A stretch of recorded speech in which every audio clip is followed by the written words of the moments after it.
दाखरस के अंदर तो जीवन होता है, दाखरस के अंदर जीवन होता है, क्योंकि पवित्र आत्मा दाखरस के अंदर जीवन होता है। जी, जीवन होता है जी।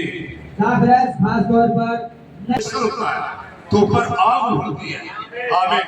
यानी कि बहुत बड़ा तूफान होता है। आमीन।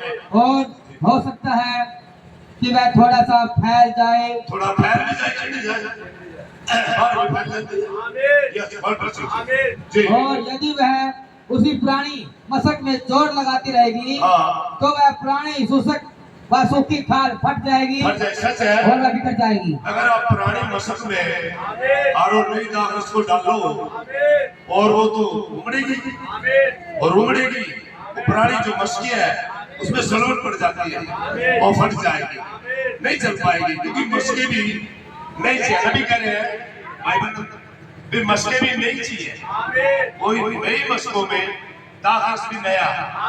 आमीन। तो जब भी तालमेल में बैठेगा, अगर आप सोचते हो कि मैं पुराना जीवन लेके और पवित्र आत्मा में मुझे मिल जाए, नहीं हो सकता भाई। आपको तो नए सिरे से जन्म लेना होगा। आमीन। नए सिरे का जन्म जिसके पास है, उसके पास से उफान मारती है। उफान, वो दाखरस होते उफान मारते हैं, और मतलब भी ऐसे उफान मारती है। देखा सकते हो उफान मारते, उफान नहीं था जब पतरस नामक टापू में चले गया था, फिर सब घबरा देखा, तेल के कढ़ाई में डाल दिया, तब भी उस तक नहीं बोली। उफान ही था, सलाखों में डाल दिया, जेलों में पतरस भाई को, पौलुस भाई को, लेकिन उफान मारा गया क्योंकि दाखरस नया। आमीन। जोशी था। हालेलुया। रोक नहीं पा रहे अपने आप को। संतों, पवित्र आत्मा का एक भाव है। जिस आदमी को पवित्र आत्मा मिले है, क्या अनुभव के साथ, अनुभव तो उस मार्ग का, उस रास्ते में चलने का अनुभव देता है। पवित्र आत्मा एक अनुभव है। आमीन। तेजना है, ये नहीं कहना मैं मानता हूँ, विश्वास करता हूँ जो नबी ने कहा।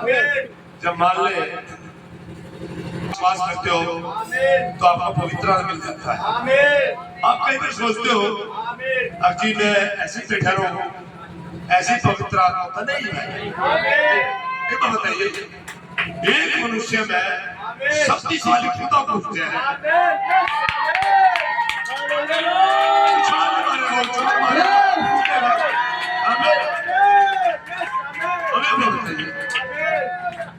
एक लड़की में पुतली, छोटी पुतली बढ़ जाए, वो पुतलियां नहीं काबू पाती, सोच देती है। और ये तो महान खुदा, शक्तिशाली खुदा, सर्वशक्तिमान खुदा किसी मनुष्य में आ जाए भैया, अलबत्ता समान ही सकता महान खुदा पूरी सृष्टि में भी। वो जब अपनी आत्मा को सत्र बेचता है, जो आदमी राम से बैठे थे वो बेचैन हो जाएगा भाई, वो जोश में रहेगा, काम में रहेगा, उसके पास एक आनंद होता है। आमीन। एक आनंद होता है, आनंद बताता है आपके हाथ कुछ लगे हुआ, जैसे नबी की कहानी थी। आमीन। भाई बुजुर्ग था, उसकी लड़की थी, और लड़की खानी है नबी की, तो कुछ दिनों के बाद लड़की ब्याह दी, और बैंकर में तो लोग थे, पवित्र आत्मा पाए लोग, बुजुर्ग, तो बुजुर्ग को पता था छुटकारे की कीमत का, उसे पता था ये बुजुर्ग जो तेरे हाथ में उतार करता यही है भाई, उसने तेरे छुटकारा किया। जब भी बूढ़ा उसे लेता किलकी मारता। हालेलुया। तो वो लड़की की शादी कर दी कई शहर में, लेकिन दिल में आया जब बेटी के पास मिला, चले गए, तो बेटी ने देखा पापा आज प्रोग्राम है, आज चर्च के लोग आएंगे, मेरे पास मैं क्या करूं, पापा शोर मचाएंगे, अच्छा लगेगा, अच्छा लगेगा, लड़की को अच्छा लगता था जी। तो पापा की बाइबल छुपा दी और एक भूगोल की पुस्तक दी थी, भूगोल की, और ऊपर बैठाया था पटड़ी में, पापा हम मीटिंग कर ले, चर्च के लोग आएंगे, और आप आते बैठ, ठीक है बेटा, ठीक है, मैं तुम्हें डिस्टर्ब नहीं करना, मैं बोल रहा, ठीक है पापा, ठीक है। और जैसे ही भूगोल की पुस्तक में उसने खोल लिया और भूगोल में पाया अब समुद्र की कोई गहराई नहीं होती।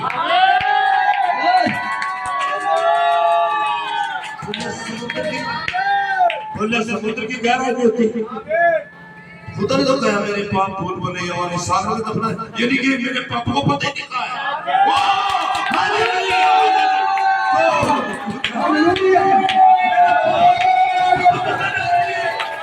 उसी समुद्र में अन्य का भूगोल की पुस्तक पाप आ गया।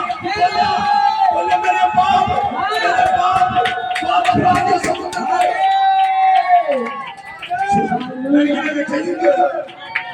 अरे क्या पापा ये बाइबल नहीं आता?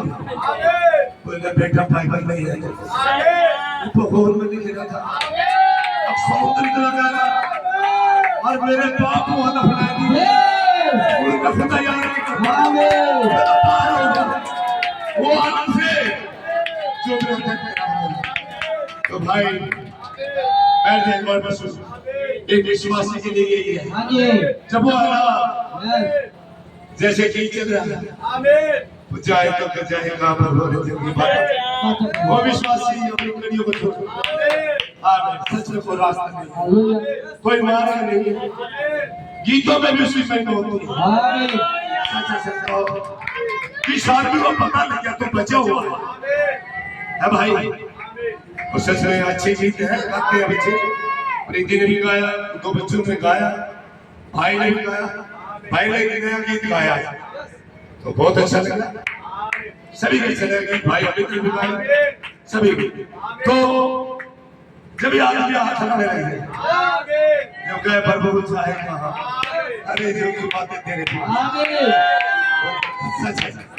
तो भाई अगले तो रोज सुना बच्चा, अब बेबी को आपको ये नहीं पता ये मामला था, ये तो जिसको पता ही लग गया मुझे बातें थे, जिसको नजदीक मिल गया भाई वो जानेगा इसका मामला, उसको पूछो कि तुझे क्या मिलेगा, तो क्या कुछ मिला, हाथ लग गया मेरे लग जाता है।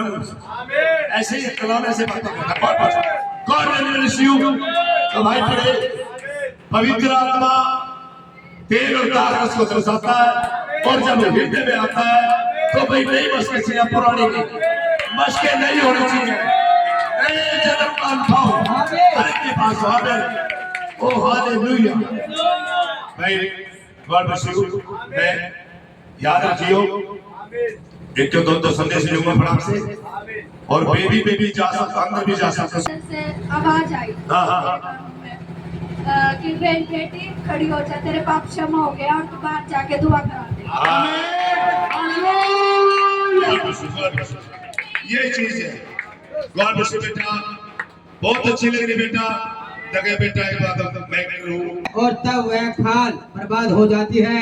जी पुरानी जो खाल होती है और नया दाखिल उसमें डालकर बर्बाद हो जाएगी, फट जाएगी, सड़क पड़ जाती है, उसमें देखियो विचार की जी, और वह मशक भी बर्बाद हो जाती है, वह मशक नष्ट हो जाती है, और दाखरस बिखर जाती है, दाखरस बिखर जाते हैं, खिंड जाते हैं, डूब जाते हैं।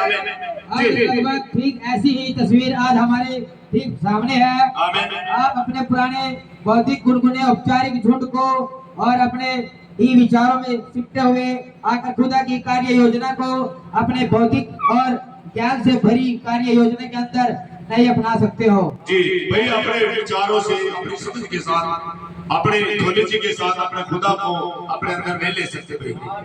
ये तो मैंने उस दिन भी संदेशों प्रचार किया था, आपने अपने आप से अलग होना, अपनी समझ का सहारा नहीं लेना, बिल्कुल नहीं।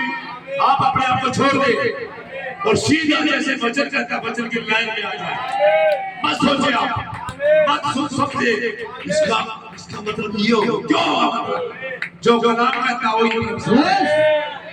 बिंदु भी नहीं निकालना, एक बिंदु भी नहीं जोड़ना। क्या कहते हैं प्रकाश ने वाक्य में लिखे भाई, एक बिंदु भी नहीं, आप समझ का सहारा नहीं लेते, अपनी समझ का कलर लगाए। आमीन।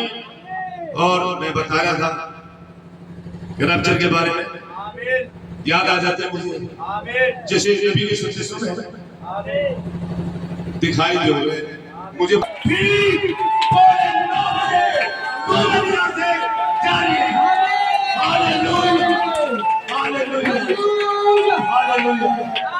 जैसे जैसे खुदावंद मुझे बताता है बस वैसे मैं बोल देता हूँ। हालेलुया चाहे जबरदस्ती बड़े भाई वह पहले दूसरे तीसरे चौथे पहर में नहीं आया, हाँ परंतु वह तो सातवें पहर में आया। सातवें पहर में आया। पहले दूसरे तीसरे पहर में नहीं, वो तो सातवें पहर में आया। आमीन जी। वह अनोखा वह सातवां था जिसका रूपांतरण हो गया था। जी नूह को जो कि शेष बचे हुए यहूदियों का एक नमूना है, आमीन बाहर निकाला जाता है। आमीन। आमीन। अब बाइबल के समय में बाइबल में पहरों के विषय में बताया गया कि बाइबल के समय में रात को पहर में नहीं बांटा गया, रात को पहरों में नहीं बांटा गया। बैठ जाए शीघ्रता करने योगी नबी क्या है, क्योंकि उन्हें चाहिए ये नहीं, बाइबल को नहीं बांटा गया। दूसरा पहर 12 से 3 बजे और तीसरा पहर 3 से 6 बजे और 3 दिया यानी कि घोड़ा करी नबी 24 घंटे के पैर बढ़ाए नबी ने 3 मिल गए जो कि 9